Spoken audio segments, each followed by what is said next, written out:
Hi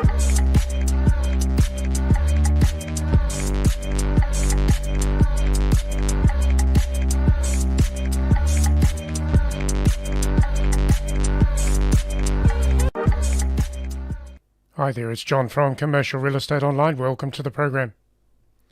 In this particular video, I want to take you into the topic of connecting with the right people in a location, particularly from an agency perspective, as an agent working in an area.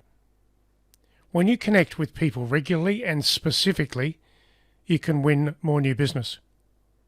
Now that takes a system, it takes a plan, and that's what I'd like to share with you now.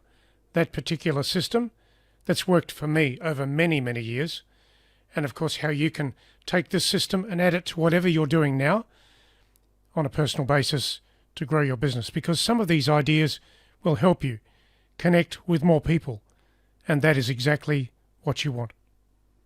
So in these simple slides, there's only 15 slides, I'll take you into the ways in which you connect with the right people. When you do that, you will find the opportunities in real estate that you really want, particularly listings and commissions over time. It takes system, it takes organization, it does take consistency. So let's look at that for you. Let's go further. So the first idea here is that you should be contacting owners of targeted properties in your area. You can't cover every property in your location, nor should you. So what you've got to do is break down the area into targeted properties, particular properties that you know you can work on or would like to work on over time. And of course, not every property is available for sale or for lease at any given point in time. Property investment works to a cycle, so some owners take years before they will do something about their property in a certain location. So what you want to do there is help them remember you as the agent of choice. That's why you target properties, and by targeting properties, you find the owners. In that way, you're going to contact them regularly into the future. So when you find the owners, and that can take some time, I get that, but when you find the owners of particular properties, you contact them regularly into the future. And that will mean once every 90 days at least. If they look like they're going to do something soon, then you would break down the cycle into something less than that, which would be once every 60 days or once every 30 days. And when you contact them, you're contacting them with something meaningful that they can use and work with. Let's go further. So understand what's happening with developments and approvals in the local area. This then says that in your town or city, in your precincts, in your location, there is a planning and development approvals office. Somewhere in your precinct, there'll be that office that looks after all of the new development approvals, building applications, that sort of thing. So find out where it is. When you find out where it is, then research how they display the upcoming approvals that they are considering, because generally speaking, there is a planning minutes committee which is available for public scrutiny. And that's what you want. Something simple like that, that's available for public scrutiny, that you can review once a month, and then of course approach the owners directly as they work through their development potential application. So you want those particular people who are doing developments and are seeking approvals to see you as the agent of choice. That's the second strategy. Let's go to the third idea. So monitoring the supply and demand for property types and space locally. So supply and demand, that will involve people purchasing properties, owning properties, the cycle of that, and of course leasing locally as well. So there will be a supply and demand factor for certain property types and space in your location. Work with that. Understand how you can get something from that over time. When you monitor the supply and demand of upcoming property developments, maybe, property types, the activities of property types, the inquiry for property types in a precinct, all of a sudden you know what you can do and what you can work with over time. That's the message. So point number 4, contacting solicitors and accountants who would likely have clients needing property assistance. Now these people here, solicitors, you may also call them attorneys, it doesn't really matter. They are the legal people who deal with property issues in your town or city. Now most towns or cities have plenty of legal people. Some of them work in the property sector. That being said, they have clients that need help. Now those clients from time to time will be seeking an agent to do something. And of course you want those solicitors to know you so that a lead can come your way for certain things that you might be able to help with when it comes to their clients. That being said, you must prove to those solicitors that you control an area and that you have the real skills that are needed when it comes to helping their clients. Now the same can be said for financial people, accountants. So both of these people have special clients who are involved in property, and you can be there to help those particular people with their clients when that property activity arises. It's that simple. Now it's perhaps a little bit difficult to contact these people, so the best way to start the link or the process of connecting with them is to use an email followed up by a phone call. You must talk to them. You must get that telephone call going. The email will introduce the telephone call. That's it. Perhaps you might want to send a letter. That's okay as well. Let's go further. So contacting proprietors of local businesses. This is a biggie. A biggie in the sense that there's lots of leads and opportunities here. Local business people know their area. Some of the local business people own the properties that they are in. They will also potentially want to invest in properties, or they might want to lease. So logically, through some sort of system, you can contact all of the proprietors, local businesses in your zone, your territory, to know what they need in property over the coming months and years. And if, of course, they are successful business owners, guess what? They own property.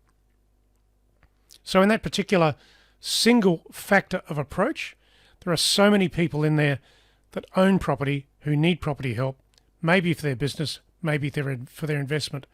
And how do you approach them? Well, the easy way is to develop a simple telephone script that you can use and make dozens of calls every day. And from that, you will find your listings.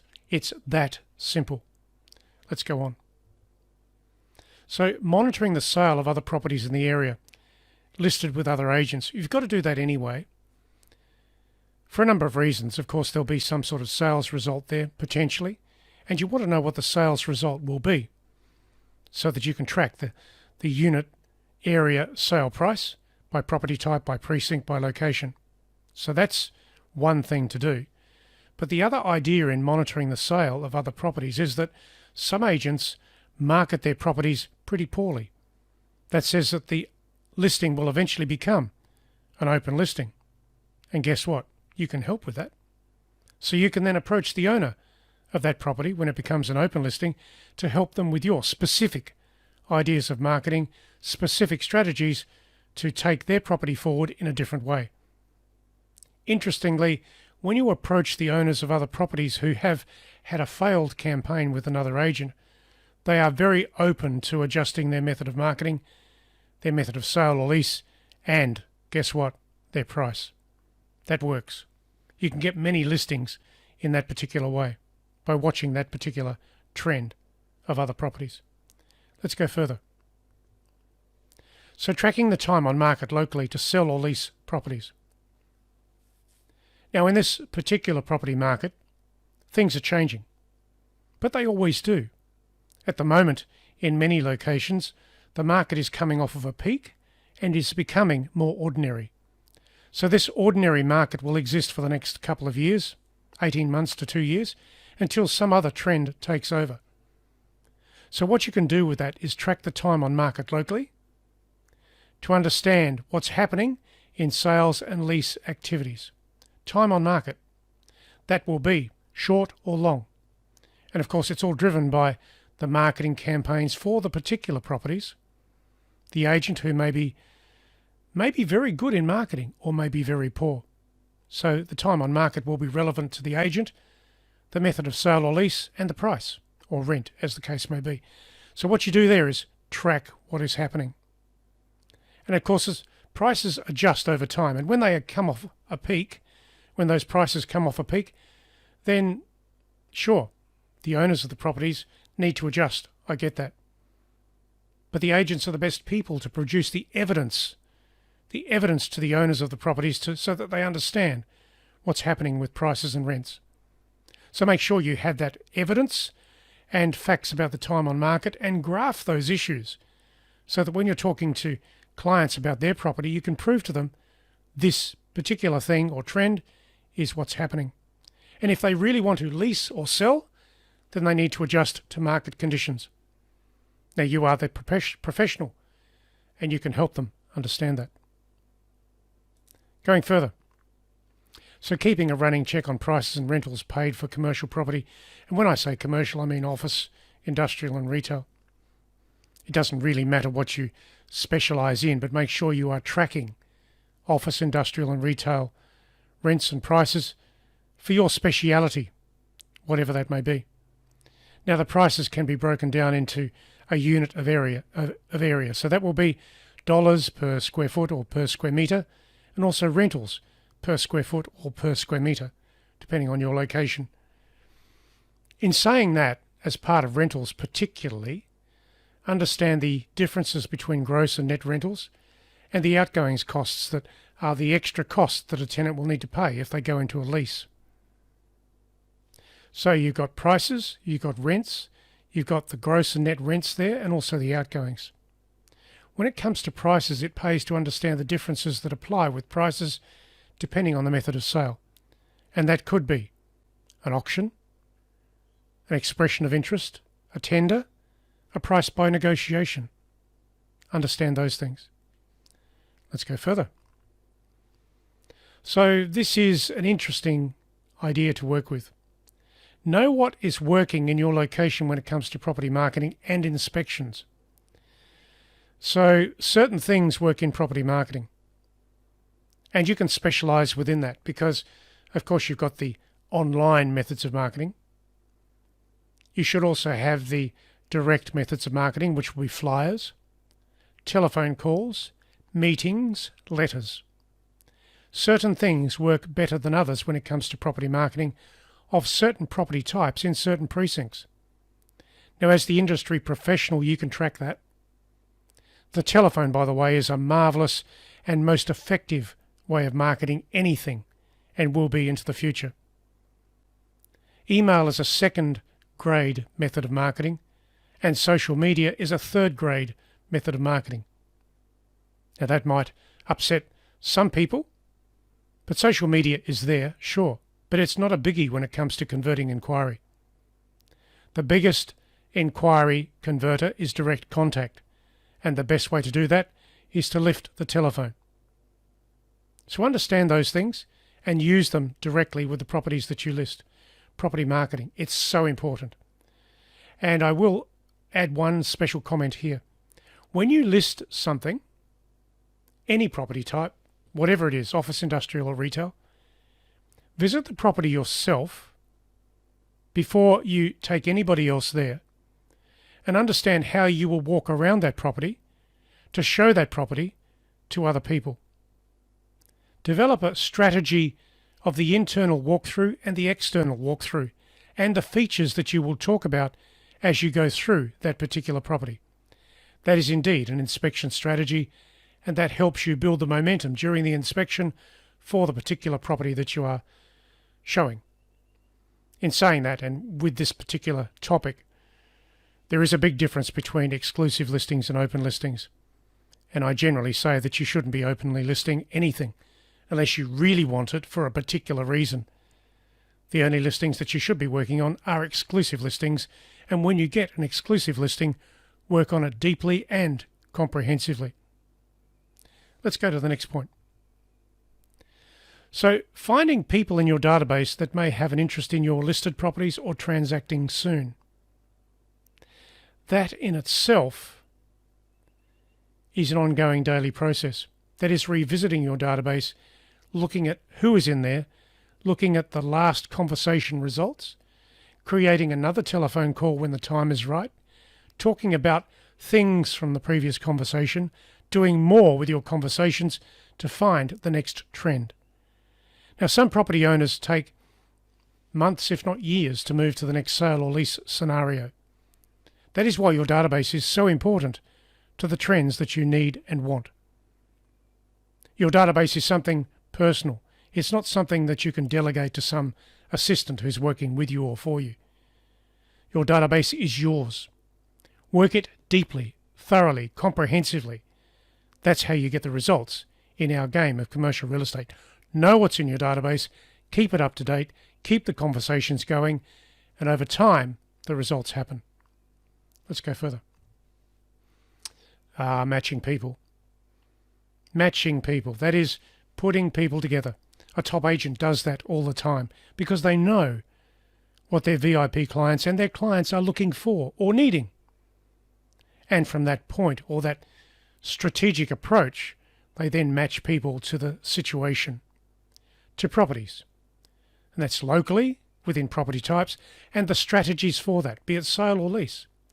Matching people. Top agents do that all the time, and it's a very good strategy to work with. Let's go further. Helping. We are indeed property specialists, and you should regard yourself as that, because over time your skills, your knowledge of the location will improve. Your knowledge about the prices, the rents, the trends, the marketing methods, what's happening in the location, where the next deal will be, what the prices and rents are doing currently, how you can help with direct marketing. All of that means that you are a helpful real estate tool of strategy. Your strategies become real, effective, and over time can be honed for the market trends.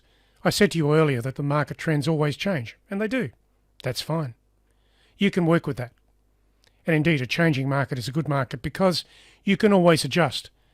And when the changing market starts to evolve, you move with it. As I said to you earlier, in many locations right now, this is a changing market. It's coming off a very big peak. That says that the yields will come back, the prices will come down. That then says that we as agents have to be very mindful of the market trends and have the evidence to show our clients of what's happening and what they need to adjust towards. So understand that you are a helpful person, you are a top agent, you help people, investors, business owners move through their next property purchase or lease. That's it. So I've said a good number of things here for you. All of these things take deliberate, direct, consistent systemization on an agency basis. I would encourage you to go through these slides again and consider them for what they are. Take these slides and put them into your real estate business and develop the systems around them. Systems as an agent create opportunity. Systems create that opportunity that you need and are looking for. If you're lacking listings, no matter what the market is doing, if you're lacking listings, it means that you are not doing enough in certain systems in your brokerage business. Systems create opportunity.